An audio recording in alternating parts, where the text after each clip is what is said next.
I still remember the night it happened, the night I lost everything. My name is Serafina and I am a vampire. But I wasn't always this way. Once I was human in love and a mother. This is my story. It began with a chance encounter in the dark alleys of Valeria. A vampire named Lucius found me, and with a single bite he changed my life forever. I became one of them, a creature of the night, cursed to live in darkness. I tried to resist the urge to feed on humans, but the thirst was unbearable. I fled from my home, leaving behind my lover Adrian and our beautiful daughter Lily. Years passed, and I learned to control my urges, living in an abandoned castle deep in the forest. But the memories of my past life haunted me, and the love I had for Adrian never waned. One day, Adrian found me. He had searched for me, never giving up hope. Our love rekindled, and we spent blissful days together in the castle. He accepted what I had become, and we were a family once again. But our happiness was short-lived.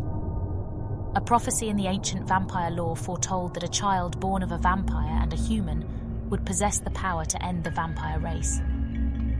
The Vampire Council learned of Lily's existence and saw her as a threat.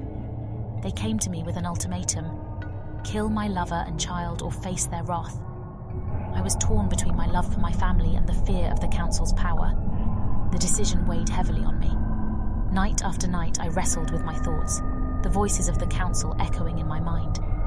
The love in Adrian's eyes, the innocence in Lily's smile, all of it tormented me. One night, with a heavy heart, I made my choice. I knew what I had to do. It was the only way to protect them from the Council's cruelty. I approached their sleeping forms, my heart pounding in my chest.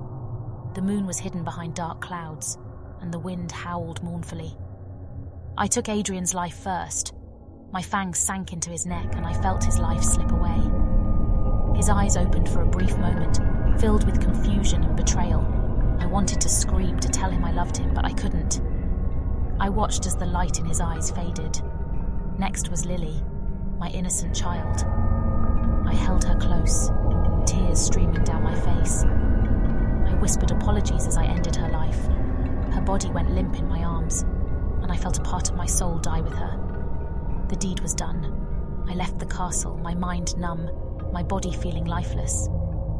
The Council was satisfied, but my torment was eternal. I roamed the earth, a ghost of my former self, haunted by the memories of my lover and child.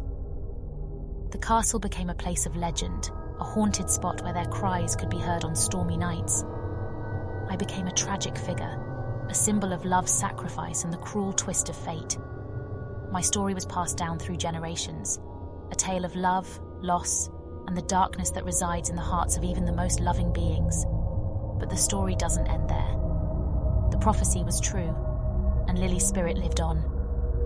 Her power grew, and she became a beacon of hope for those who sought to end the vampire race. I watched from the shadows as a group of vampire hunters discovered the truth about Lily. They found her resting place and used her power to wage war against the Vampire Council. The battle was fierce, and many lives were lost. But in the end, the Council was defeated, and the vampire race was no more. I was free from their control, but the freedom was bittersweet. I had lost everything, and the weight of my actions weighed heavily on me. I returned to the castle, now a ruin, a reminder of what once was. I stood at the spot where I had taken the lives of my lover and child, the memories flooding back. I felt a presence, a warmth, a love that I hadn't felt in years. I looked up and saw them, Adrian and Lily, standing before me, their eyes filled with understanding and forgiveness. They reached out to me and I took their hands. We were together again, a family, united in love. The pain, the guilt, the torment, all of it was gone. I was at peace and I knew that I was forgiven. We walked into the light, leaving behind the darkness, the tragedy, and the sorrow. We were free and we were together forever.